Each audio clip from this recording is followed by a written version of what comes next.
경북 영천 청도 출신 이만희 의원입니다. 어제 박근혜 대통령의 대국민 담화를 무거운 마음으로 지켜보면서 국정 운영의 일부를 담당했다고 생각하는 여당 의원으로서 국민 여러분에게 송구한 마음과 함께 무거운 책임감도 느끼고 있습니다. 광장에서 울려 퍼졌던 이게 나라냐라는 외침은 비단 대통령과 비선 실세들만을 향한 것은 아닐 것입니다. 바로 국회를 포함한 전체 정치권과 또 각 행정부의 각 기관을 향해 있다고 생각합니다.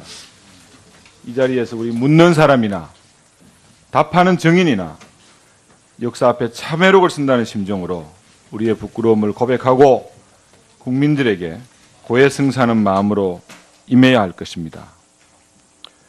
대통령께서 당선된 이후에 가장 많이 들었을 말은 아마도 성공한 대통령이 되어달라는 당부였을 것입니다. 비록 이 당부가 미완의 꿈으로 끝났지만 대통령의 실패가 대한민국의 실패가 되어서는 안 될 것입니다. 담대한 변화를 통해 이 위기를 기회로 바꾸어 나가야 할 것입니다. 광장에 나와 계신 많은 국민들, 그리고 대통령을 신뢰하고 지지했던, 그래서 더 가슴 아파하고 했을 말없는 다수 국민들에게 다시 한번 희망을 주고 정의를 바로 세울 수 있는 그런 국조특위가 될 수 있기를 소망하면서 질의를 시작하겠습니다. 우리 이창재 차관님, 네. 시간을 좀 돌려보겠습니다. 2014년 11월 정윤회 관련 문건 유출 사건이 있었습니다. 그 문건이 작성된 시기는 2014년 1월 6일이었습니다. 그러면 그 문건에 쓰여진 내용들의 기초는 2013년 이 정부가 출범하던 시기였다고 생각을 합니다. 그때 우리 검찰이 지금의 검찰의 반의 결심만 가지고 있었다면 그 문건의 진실성 여부를 밝혀냈으리라고 저는 생각을 합니다. 그러면 지금의 국정농단이나 지금의 이런 가슴 아픈 상황도 없으리라고 생각합니다. 차관님 어떻게 생각하십니까? 네, 아까 그 부분에 대해서 황영철 위원님 말씀하실 때 제가 잠시 답변을 드렸습니다만 같은 마음입니다. 그때 묻다 드린 답변을 좀 드리면은 아쉬움이 있는 것은 맞습니다만은 당시는 모 언론의 폭로성 보도 이후에 문건에서 언급된 사람들이 명예훼손으로 고소함에 따라 수사가 진행된 사건이었습니다.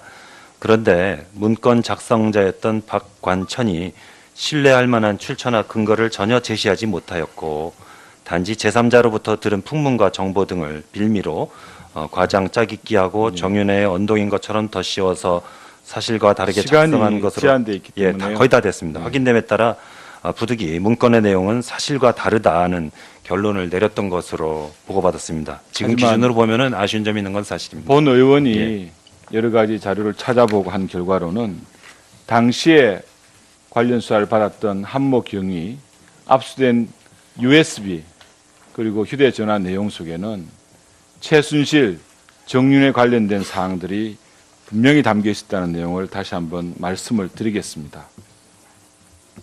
2014년 11월 달의 검찰과 지금의 검찰이 무엇이 달라졌습니까?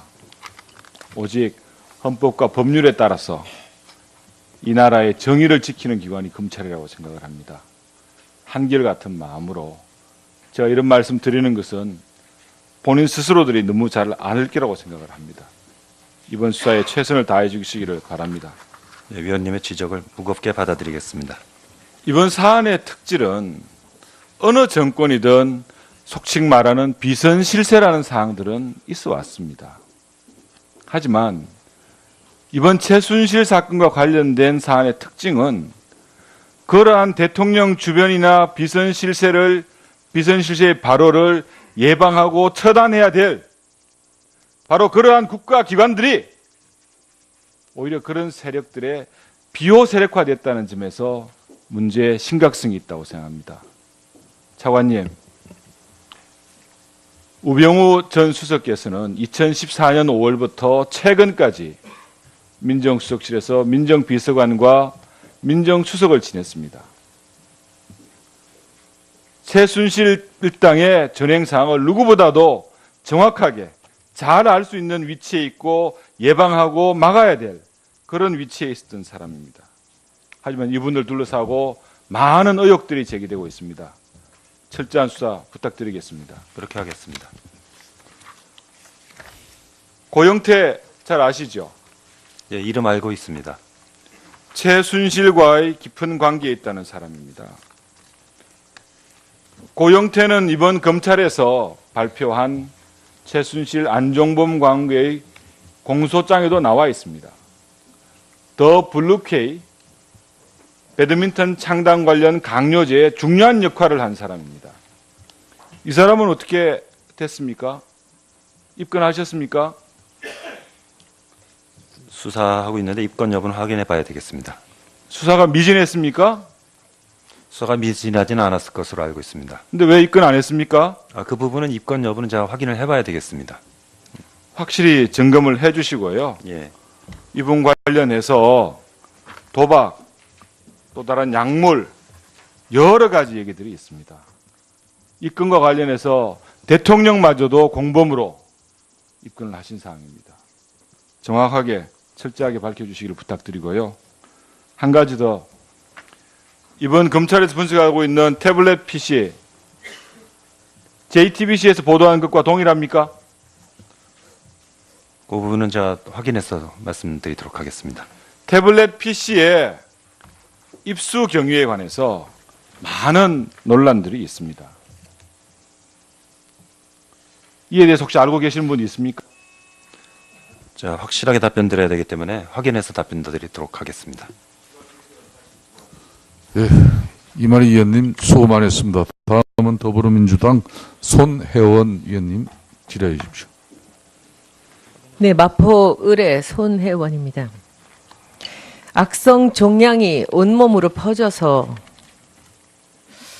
더 이상 회생 가능성이 없는 이 박근혜 정부의 국정농단은 2014년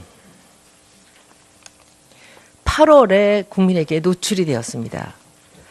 그때 국민들은 거의 못 느끼고 있었지만 같은 업계에 있는 사람들로서는 참으로 의아한 일이다라고 생각했던 그런 일이 있었습니다. 바로 김종덕 문체부 장관의 임명이었습니다.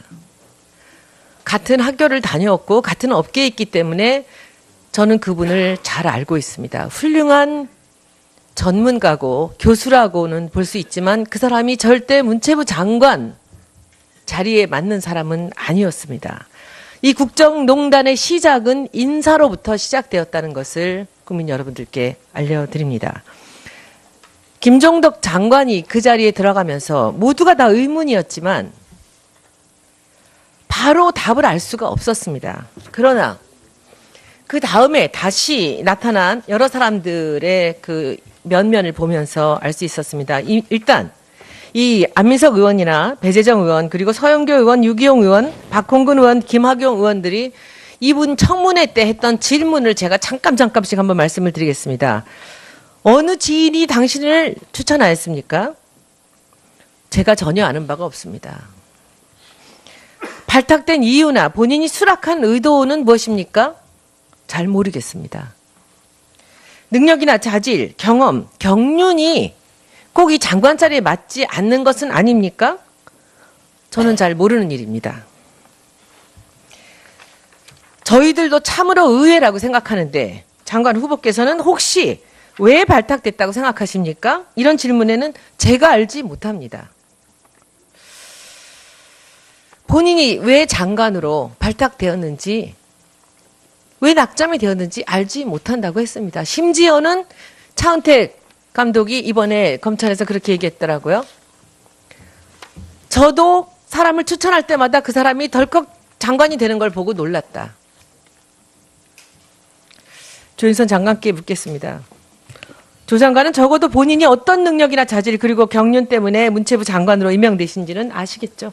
대통령께서 말씀을 해주셨습니다. 본인이 아셨냐고요? 네?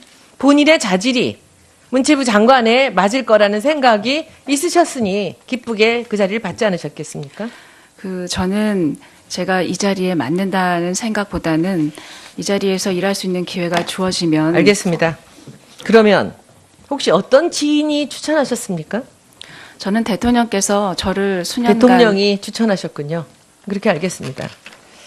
두 번째, 장관이 들어오고 나서 송성각이라는 제일기획 출신 이 디자이너가 컨텐츠진흥원 원장이 됩니다.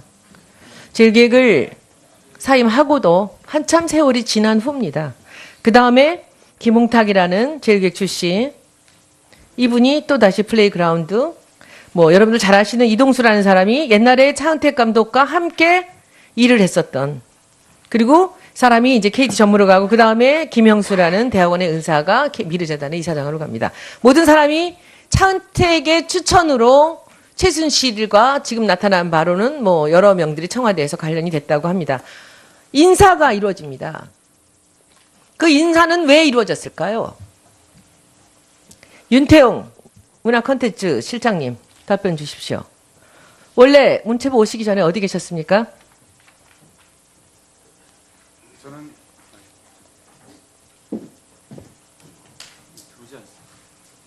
기획재정부에 근무했습니다. 언제 문화부로 오셨습니까? 2014년 10월에 왔습니다. 그렇죠. 시간이 딱 맞네요. 장관 오시고. 거기서 어떤 일을 하셨습니까? 저는 기획재정부에서 세제, 금융 그리고 대외 협력 파트를 담당했었습니다. 문체부에서? 아닙니다. 문체부에서 어떤 일을 하셨냐고요, 오셔서. 어서 문화콘텐츠 산업실장으로 근무하고 있습니다. 문체부에서 다른 분들 모두가 하나같이 얘기합니다. 기재부에서 문체부로 실장급 사람들이 오는 예는 없었다고 합니다. 왜 오셨을까요? 인사가 한 명씩 한 명씩 요소에 들어가면서 기재부 출신 실장을 문체부에 놓고 이 컨텐츠 산업실장으로 들어갑니다. 그리고 차은택, 최순실 관련된 예산이요. 이 그래프 한번 보시겠습니다. 장관이 들어가기 전, 송성각 컨텐츠진흥원장이 들어가기 전 2013년에 2억이었던 예산이 2014년에 3억이었던 예산이 2015년에 865억이 되고 2016년에 1,900억이 됩니다. 그리고 올해 3,000억이 올라왔습니다.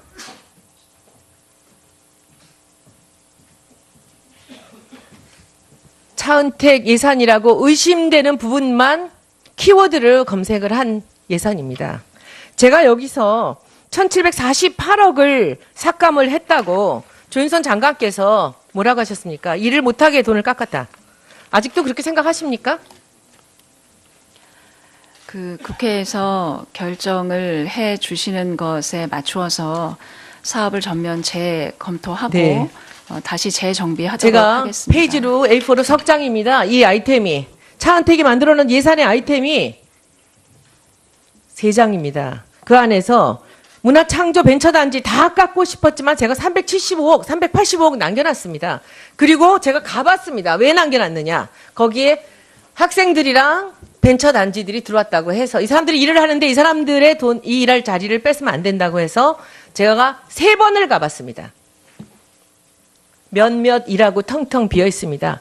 내년 예산에 385억이 이 사람들한테 들어갈 겁니다. 그래도 제가 이 예산은 남겼습니다. 왜냐하면 혹시라도 새로운 사업에 투입되어야 할 인재들이 일할 자리를 잃으면 안 되기 때문에 375억은요. 한 6, 70명의 직원들이 일하는 중소기업의 예산입니다. 나라 돈 이렇게 쓰시면 안 됩니다. 문화부 예산 이렇게 쓰시면 안 됩니다. 다음번 질의 계속하겠습니다. 네, 손혜원 의원님 수고 많이 하셨습니다. 다음은 새누리당